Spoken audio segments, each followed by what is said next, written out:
Faz este ano 40 anos que morreu Francisco Sá Carneiro, fundador do PSD e, na realidade, um dos fundadores do nosso regime democrático. Francisco Sá Carneiro teve enorme importância, não apenas na consolidação da democracia portuguesa, mas também na definição do rumo estratégico para Portugal.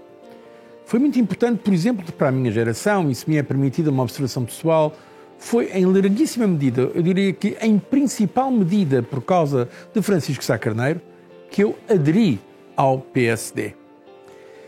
A verdade é que me entusiasmou em Sá Carneiro a vontade de modernização do país, que ele já, aliás, tinha expresso em ruptura com o antigo regime político, quando integrava a chamada ala liberal.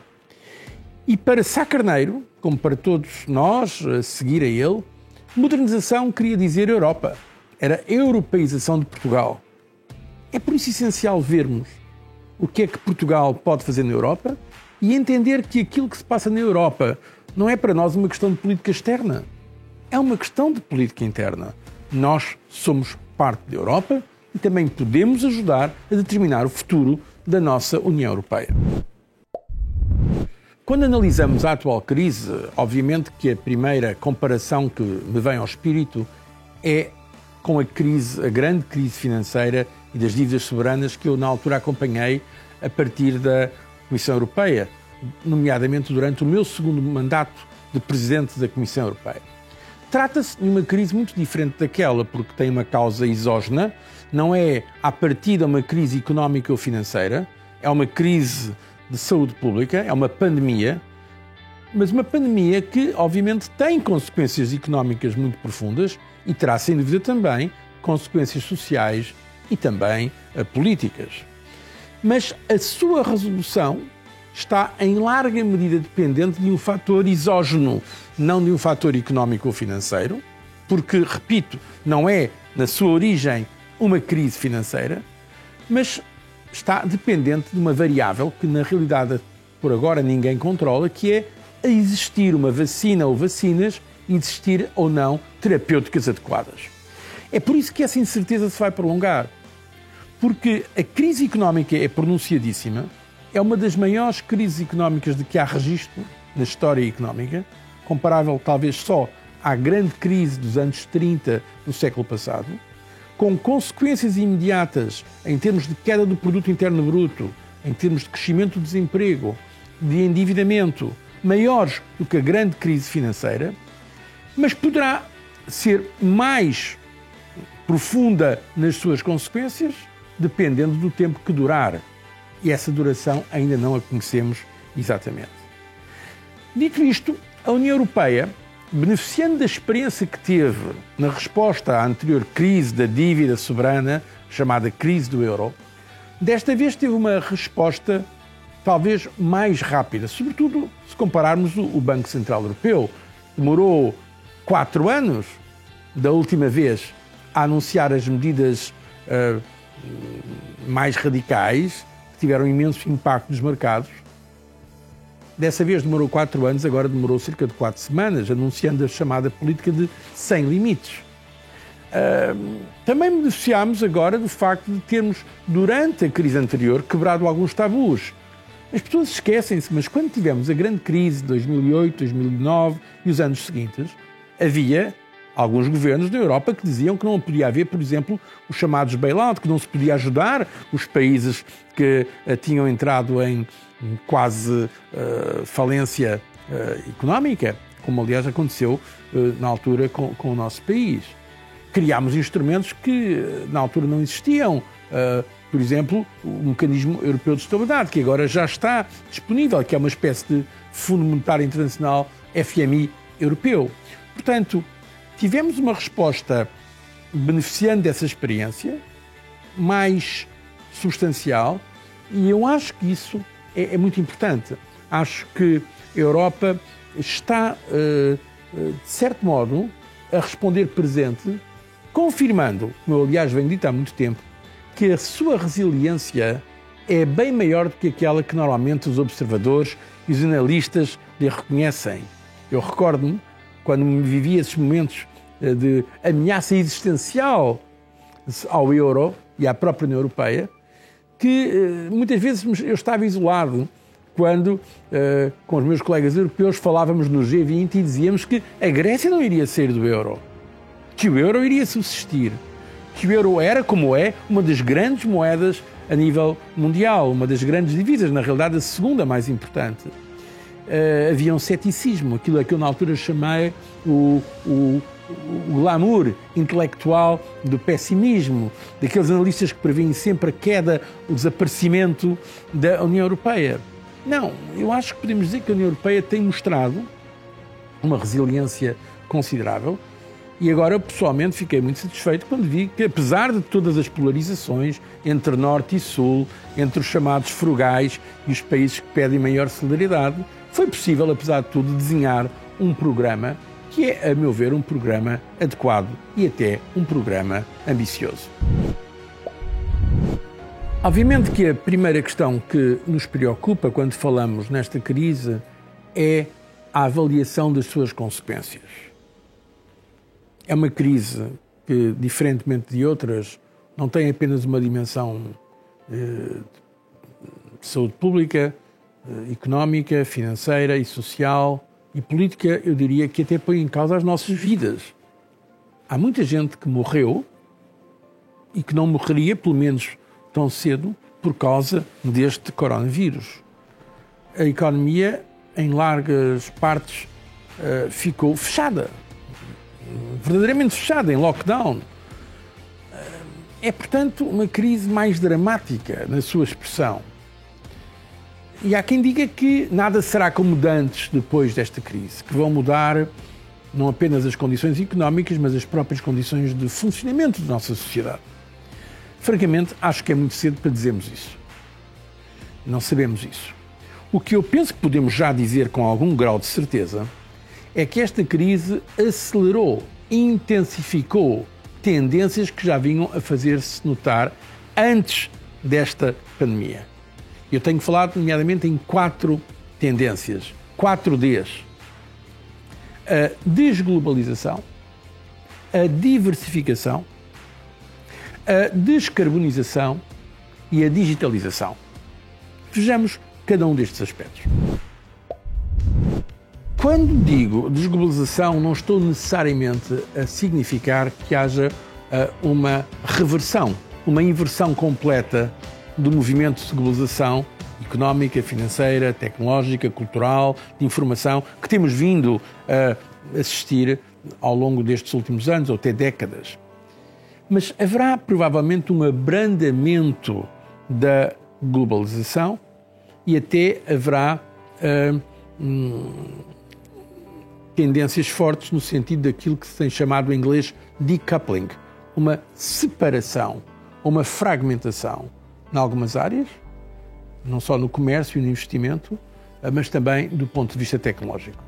Isto tem que ver, em larga medida, com as tensões geopolíticas entre os Estados Unidos e China, mas não apenas entre estes, que tem levado a uma crescente desconfiança. E este vírus, que teve a sua origem na China, veio criar ainda maior desconfiança em relação àquele país, veio reforçar aqueles que nos Estados Unidos, e hoje em dia isso acontece nos 2 grandes partidos norte-americanos, querem uma posição mais dura ou até mesmo um confronto mais aberto com a República Popular da China. Ora, estamos a falar de 2 dos grandes blocos económicos. Eu costumo dizer que há 3. Do ponto de vista económico, há 3 grandes players, 3 grandes atores a nível global. Estados Unidos, China e União Europeia. Do ponto de vista de comércio, do ponto de vista de investimento. Ora, a tendência da geopolítica está claramente a ir no sentido da fragmentação, de uma fricção acrescida. E já estamos a ver, por exemplo, do ponto de vista tecnológico, uma separação em relação a empresas chinesas. É possível que também venha a assistir essa separação no campo financeiro e noutros campos. Portanto, eu acho que o mais provável é assistirmos, pelo menos, a um abrandamento do processo de globalização.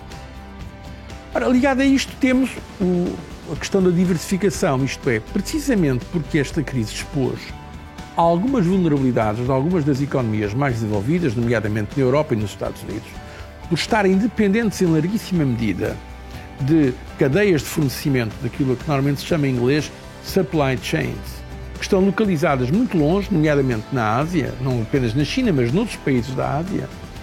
Os países têm agora a vontade de relocalizar, fazer o onshoring, de colocar mais perto de si as cadeias de produção, nomeadamente na Europa. Também aqui era uma tendência que já estava em curso antes desta pandemia, mas que a pandemia veio expor a sua necessidade com muito maior clareza.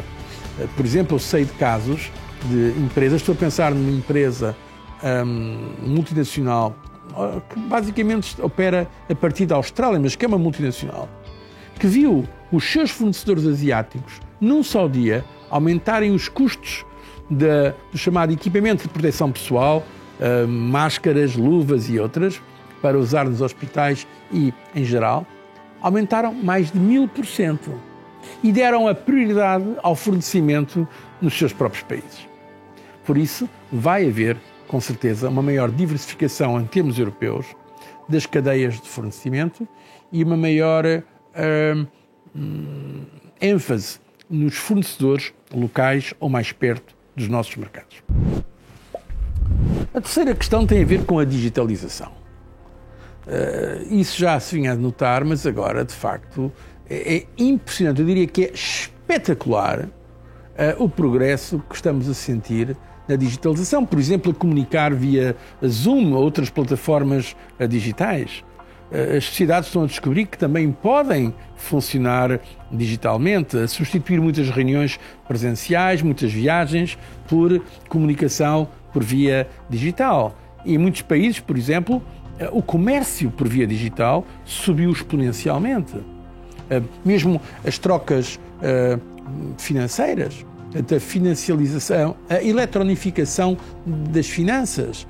Essa tendência aparentemente será muito reforçada com esta crise e, aliás, está em larga medida de acordo com estratégias que também já tinham sido delineadas, por exemplo, na União Europeia, quanto à digitalização. A última questão nestes dias é a descarbonização. Nossas economias têm estado muito dependentes das emissões de gases com efeitos de estufa. Já havia um grande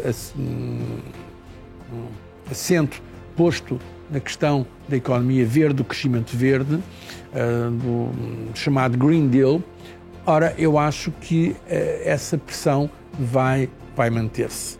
Não sei até que ponto é que os governos estarão dependentes dessa agenda, mas pelo menos a nível europeu, como essa é uma prioridade e em larga medida uma condição para os investimentos, eu acho que é razoável prever que a prioridade dada à economia verde e à luta contra as alterações climáticas se vá manter ou reforçar, embora haja aqui uma grande incógnita, que é o que farão Estados Unidos e China. Porque Estados Unidos e China são os grandes poluidores.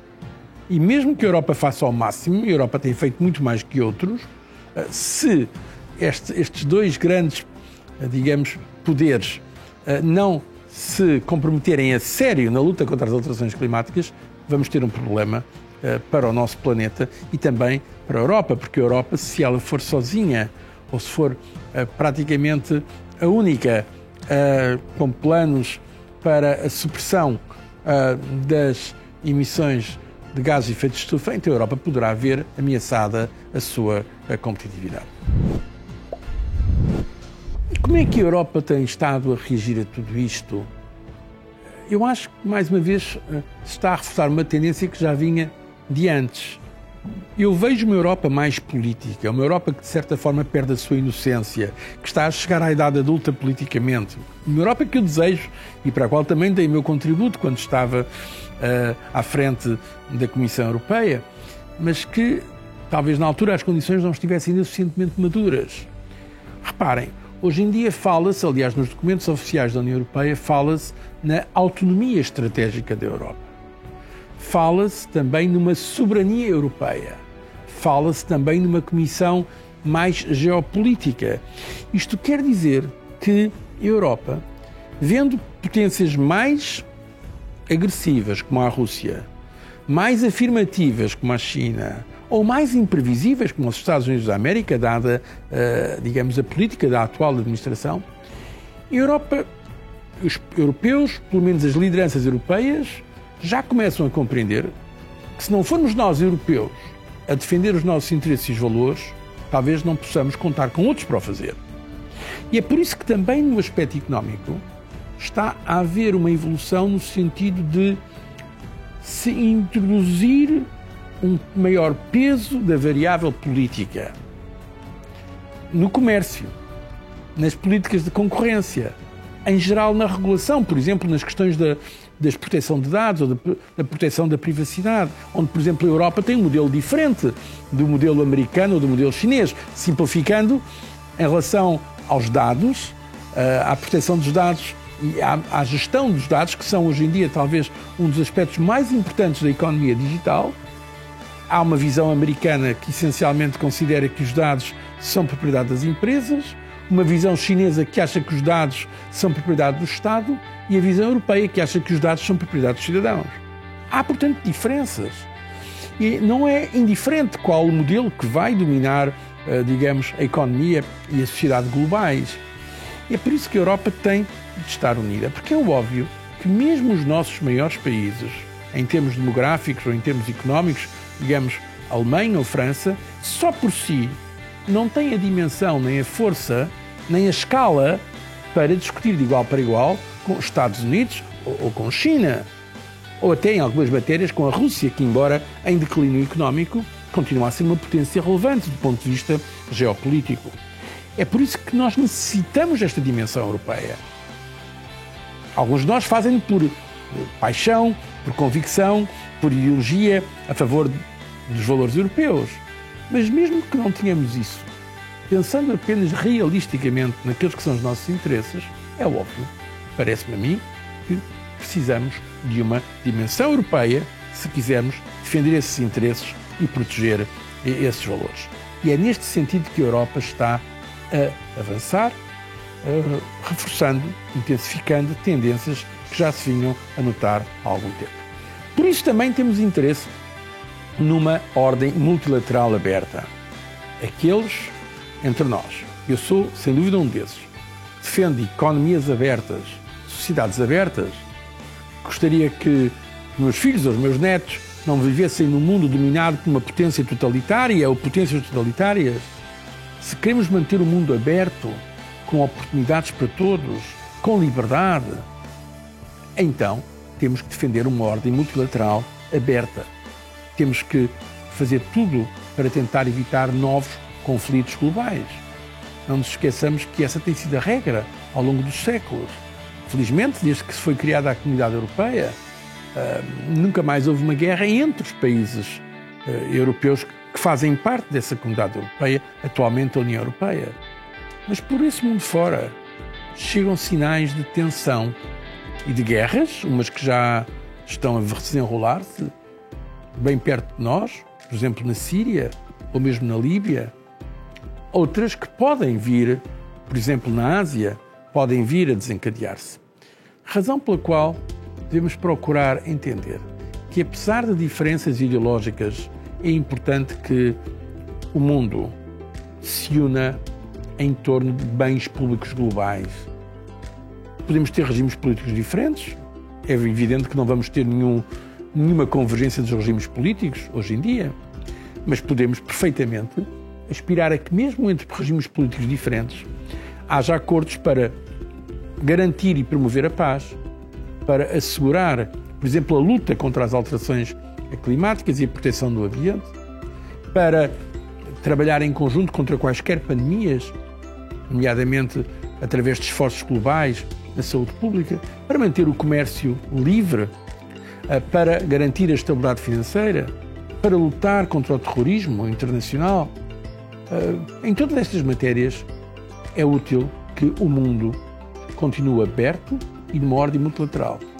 E a União Europeia, que é ela própria um caso de maior sucesso até hoje, de cooperação multilateral, em que os países voluntariamente partilham a sua soberania para garantir certos objetivos comuns, a União Europeia, sem arrogância, mas com algum orgulho por aquilo que tem feito, pode fazer propostas para uma ordem multilateral baseada nestes princípios que são os nossos valores. Quando tive a honra em 2012, de receber em nome da União Europeia o Prémio Nobel da Paz em Oslo, contei a nossa experiência em Portugal da democracia e mostrei a ligação que há entre a democracia e a paz. E estes são os valores, ao fim e ao cabo, que inspiraram Francisco Sá Carneiro, que deviam continuar a inspirar-nos hoje, no nosso país e na Europa e na nossa União Europeia.